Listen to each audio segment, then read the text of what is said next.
Welcome to Trader TV Live in conjunction with FIS. Trading around events is fraught with risk and opportunity. With uncertainty around interest rate decisions, elections, and economic data outputs, we're discussing how the buy and sell side plan for scenarios to minimise risk and maximise returns.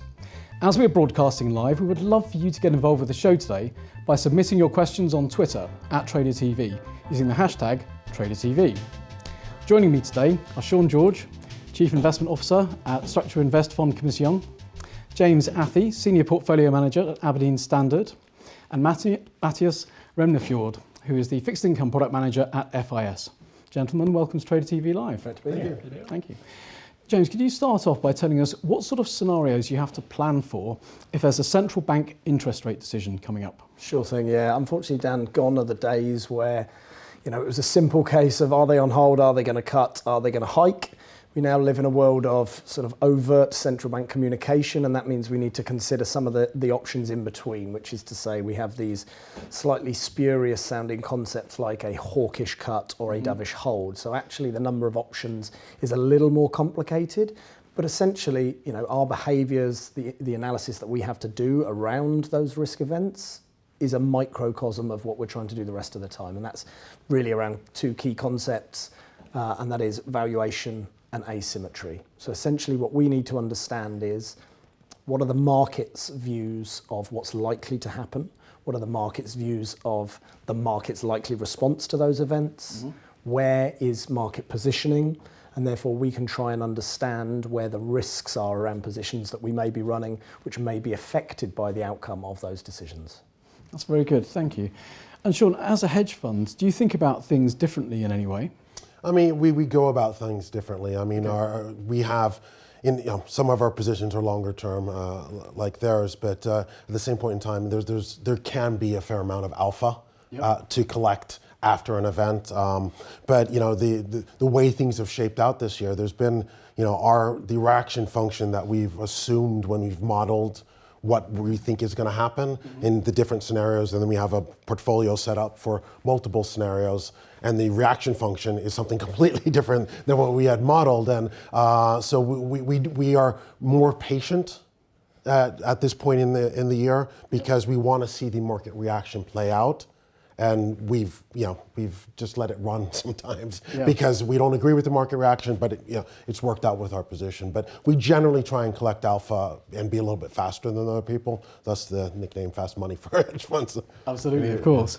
And Mattias, how do you see sell-side counterparts potentially preparing to assist their buy-side clients and also, of course, in the inter-dealer market?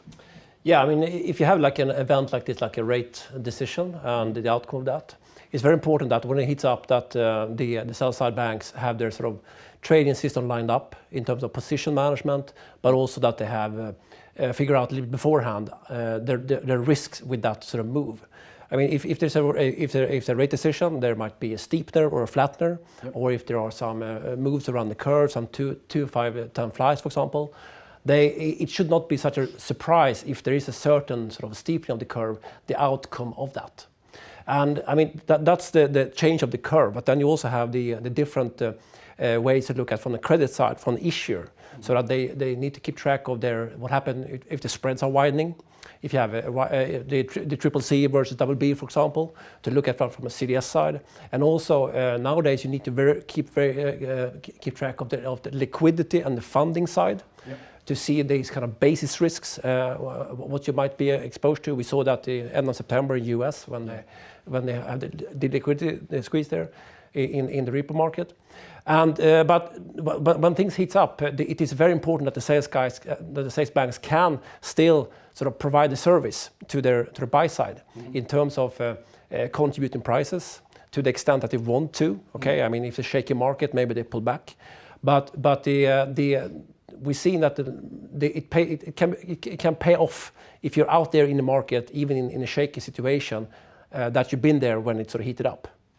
But also from a pricing perspective, when you're trading several different asset classes, it's very important to have like consistent pricing across different as segments, if you're trading corporate bonds, governments, but also if you mix that with things like on the swap side, cross-currency swaps. So you need to have a consistent pricing and a good view. But in terms of a decision, the P&L impact should not come as a surprise. You should have done your homework before. Sure, that's very good, thank you. And James and Sean, what sort of information do you use in the preparation phase for this from your bank counterparts? I mean, I'd say it's an ongoing dialogue for us, at least. Okay. Understanding market positioning is a big point. Understanding where the weakness is. Understanding, like we've had many accounts have had good years this year, and we're at the middle of November. Yeah.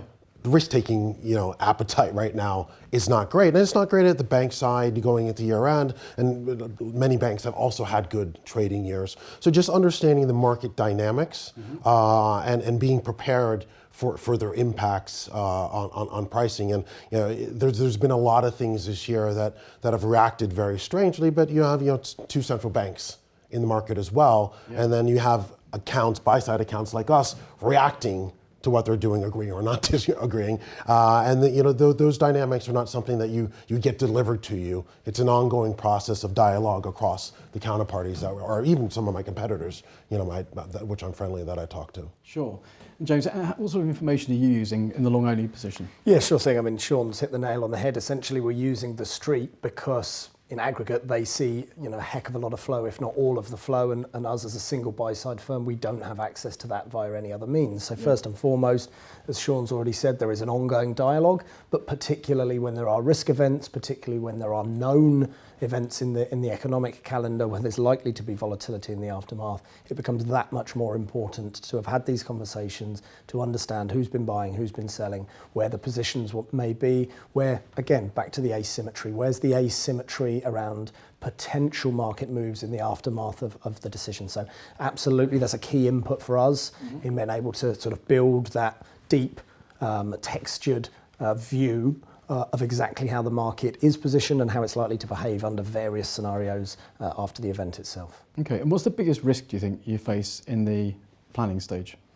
Sure thing. Well, obviously not having the right information is a huge risk. There are markets have become incredibly complicated, not just in terms of central bank distortions, which are a huge issue, but also in the number of instruments and the potential uses for those instruments. Because we have more liquidity in the system, trying to make comparisons through history about the extremity of positioning is difficult because you're comparing under two different scenarios. So it could be quite easy to have a view on positioning which turns out to be somewhat false because the context isn't right.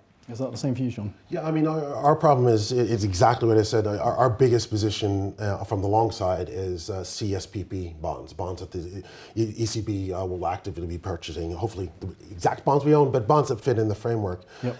Modeling that is absolutely impossible. Like, how is that asset, or how's that part of my portfolio going to perform going forward?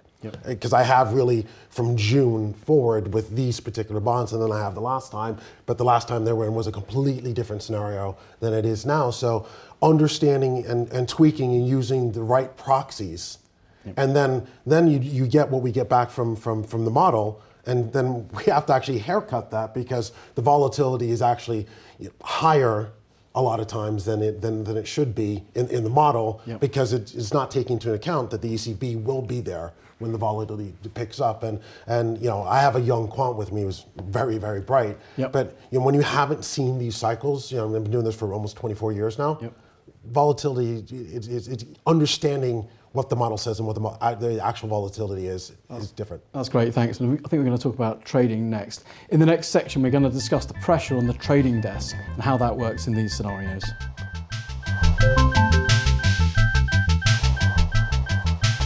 Welcome back to Trader TV Live in conjunction with FIS. We've covered the preparation that investment managers, banks and risk managers can make ahead of a known market event, such as a rate hike or an election outcome. So now, let's talk about trading. Obviously, everybody's getting the same information at the same time in these events. Sean, let's... It probably gets a little faster than us. I wish that were true, buddy. A little bit bigger. So, Sean, let's get back to you. What sort of pressure does that then create on your trading operations? I mean, there's been, those of us who've been in the market, there's been several of those occasions this year where you're just hit with something that's a wow. And you want to I mean, I'm a hedge fund, so yeah, I'm in the alpha collection business to show that I'm outperforming, and we've been able to outperform on some of these events by part of it, like asymmetry in our portfolio, like where we have bought puts on the S&P that kick in, but also trading the CDS indices after an event, because we like the market is not as efficient as people like to think. All the information's out there and immediately prices to where it's supposed to be. There's people are not pulling the trigger, thinking about pulling the trigger, then price forces people to pull the trigger, and then you get the snowball effect. So being quick and being right are not as easy, are easier said than done. But I mean, that's been a big portion of our returns this year is being on top of things. Okay, and James, with long-only positions, how is trading impacted during these periods? Sure thing. Just to pick up on Sean's point there, when you're dealing with macroeconomic kind of outturns and risk events, you've got the very nature of interpretation. You're not often dealing with yes and no, fact and non-fact. You are dealing with nuance and interpretation, and that adds a whole another layer of complexity. But specifically on the point of the dealing desk, again, we're medium to long-term investors. My role is to build a portfolio which can benefit from as many possible future states of the world. I'm looking strategically. The vast majority of cases, these risk events should not be sufficiently destabilizing or shocking to sort of blow too big a hole in terms of the strategy. And so I'd like to think that most of the time our dealing desk won't be required to attempt to execute in the aftermath of an event. But on those cases where it is, I'd also like to believe that actually we're taking profit from positions which have worked, and that means that we're the right side of the liquidity problem, because essentially that's what we are dealing with, is liquidity. So if it is a situation where something has happened which is so shocking outside of a sort of range of considerations for us going in, and therefore we're having to say stop out of a position, and therefore we're going against the sort of liquidity tide, if you like, i.e. everybody's a seller and so are we. It's the job of the dealing desk to understand volatility, liquidity, the specific markets that we're trying to execute a position in, and therefore what is the right cost in terms of bid offer, what is the right price for us to pay in order to get out of that position. Very good, thank you. And in this particular scenario of a rate change, either up or down, does that impact across instruments, and how do you trade to take effect of that? I mean, I'd say, up until the beginning of this month, you had a synchronized rates are going to go to zero and never reflate again. And then in the span of a week, you had the U.S. 10-year go from 160 to almost 2%. And then it's come back in. Those things matter, because like you have the growth versus value, and on the equity side you have the real estate stocks versus banks. You have cyclicals in my world that are starting to perform. You have MT&A in the market today, vastly oversubscribed for a new issue. So it does matter. Like we added last week was the first auto bond we bought all year. I've been short cyclicals and long CSPP bonds, and it does matter. This rate move matters because it's telling us something in a pretty synchronized fashion across different asset classes, or at least us, it's telling us. So we've started to shift out of short cyclicals into more of a balanced cyclicals position based on that. Very good. And James, I mean, it depends on your mandates, doesn't it, as to what you can trade or invest in? Yeah, exactly. I mean, the bulk of mandates that I manage are sort of bond and FX mandates. Some have more freedom to use swaps and futures, for example. Largely, that's about efficient portfolio management, but obviously some opportunities do open up. But to echo Sean's point there as a macro thinker, we've had instances in the last year or so where you see dramatic changes in how assets are reacting to various interest rate changes. Sean's rightly touched on bond proxy sectors within the equity market and how they've behaved like bonds, and obviously in a rising yield environment, then suddenly you want to be in banks because the steeper curve is good for profits. If you go back to the back end of 2018, the whole year exactly. It was scarring for me too, buddy. But the whole year really was about how everything was correlated in a positive fashion and had negative performance, and then Q4 was vastly different because of the perceived changes of monetary policy. Very good. And Mattias, I mean, during this process, during the live trading process, you have to capture and analyse data. How challenging is that? Well, I mean, if it is an event that occurs, it's very important that things like performance is okay in the trading system. Yeah. Of course, the dealers need to also figure out where the market is going. I mean, that's given. But they get asked a lot of maybe a lot of inquiries, a lot of orders coming in, and they need to combine that with having reliable price feeds. They need to make sure that their gateways are up to venues and exchanges, and still serving the client activities for incoming RFQs and so on. So the challenge is to do that, but also sometimes when these things happen, there are a lot of flashing, but sometimes it can be good to take a step back and try to figure out where things are. Yes. Because maybe the first move in the boot is not the right one, and also if there's a shaky market, there's a lot of there are not so many bids out there. So the sell side is sitting a little bit in the same boat, but it's not like they can end up in positions because some of them are market makers, have to give a market, so they might end up in long and short positions that they haven't really analyzed and wanted to do when they enter the office in the morning. So they need to be on the toes and have a trading system architecture that allows them to handle it, and this puts a lot of requirements on the performance side to be able to handle a massive amount of trades. And when there's a lot of trade activity, you need to be able to calculate your credit sensitivity buckets, for example, and at the same time as you're serving the clients. So the performance is always a topic, and that's something that we as FIS is constantly improving.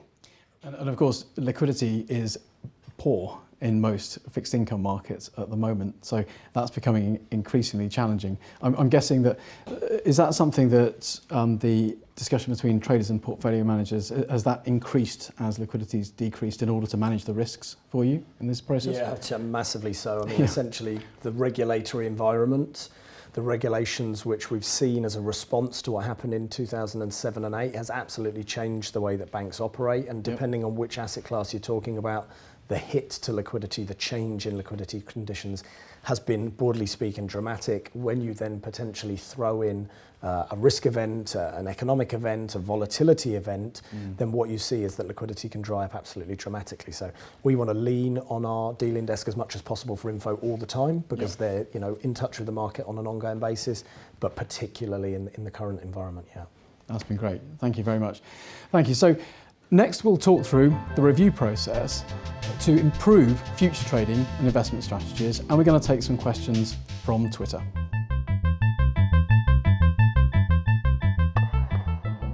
Welcome back to Trader TV Live in conjunction with FIS. We've covered the trading that investment managers, banks and risk managers have to manage and engage in during a known market event. Now let's discuss post-event, how that is analysed. Guys, in terms of your review and reporting process for post-event analysis, what sort of processes do you have? To start with you, James. Yeah, sure thing. So, I mean, essentially, what we're talking about here is a sort of microcosm of the broad process, and that is to say that it needs to be robust, repeatable and iterative. And so information that we can take from how markets have responded, how our portfolio has responded, our understanding going in and how that compares to the reality coming out. That's all useful information to us to feed back into the process to make sure that, essentially we're being as robust and as, careful and as diligent as we can, absolutely.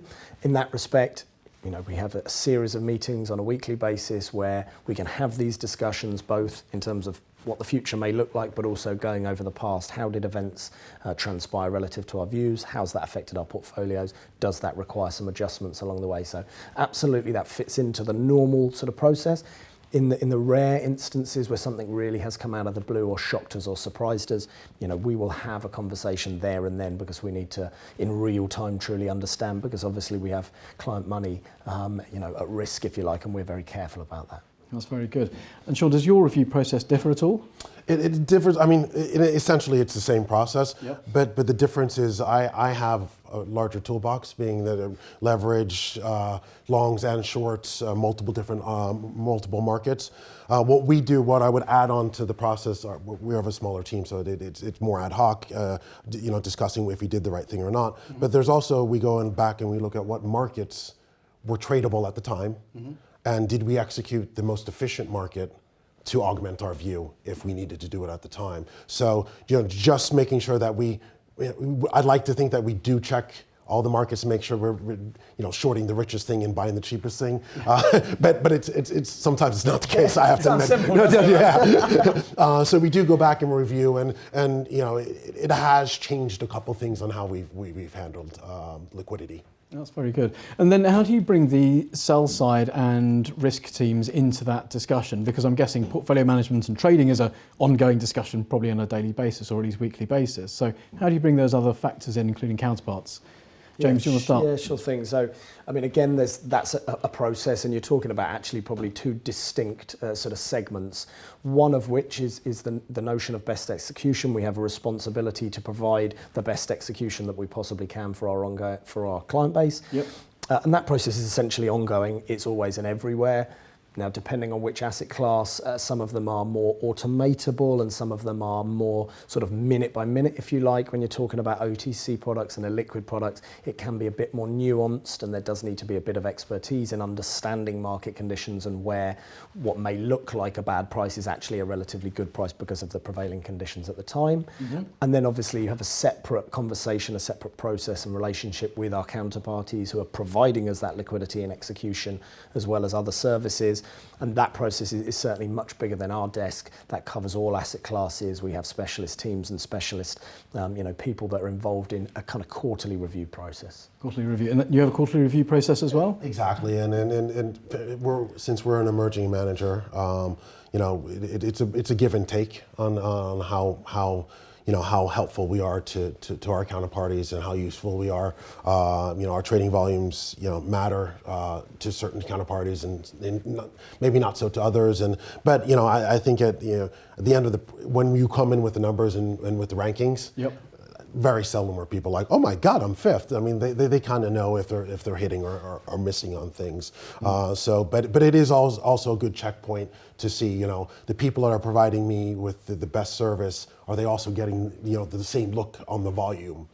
Because you want to reward good behavior. Absolutely. And Mattias, you talked about the importance of systematic performance and system integrity in the trading process.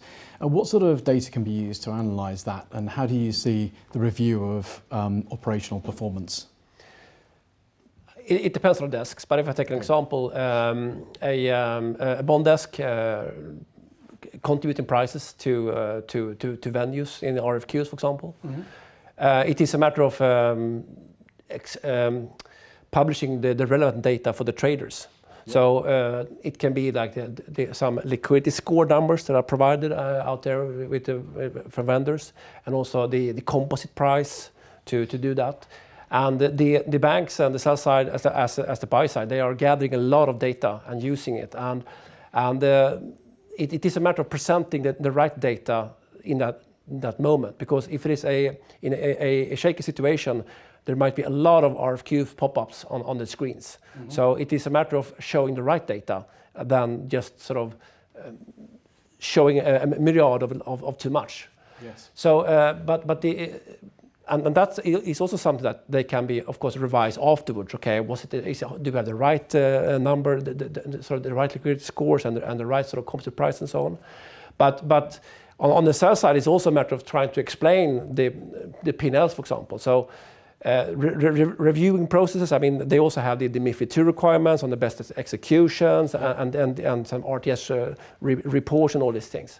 But something that is common among our clients is that they try to explain the P&L, how you ended up in that one. So they look at, okay, how much is coming from moves in the credit curve, yep. How much of the P&L is coming from time decay, if there is some shifts on some inflation curves, for example. Mm-hmm. So it is a matter of trying to explain that, or trying to understand it. But I mean, to reviewing a certain sort of risk measurement on the sell side, they have pretty robust rules from beginning. So it's not like the traders and sell side, they just need to sort of stick to that.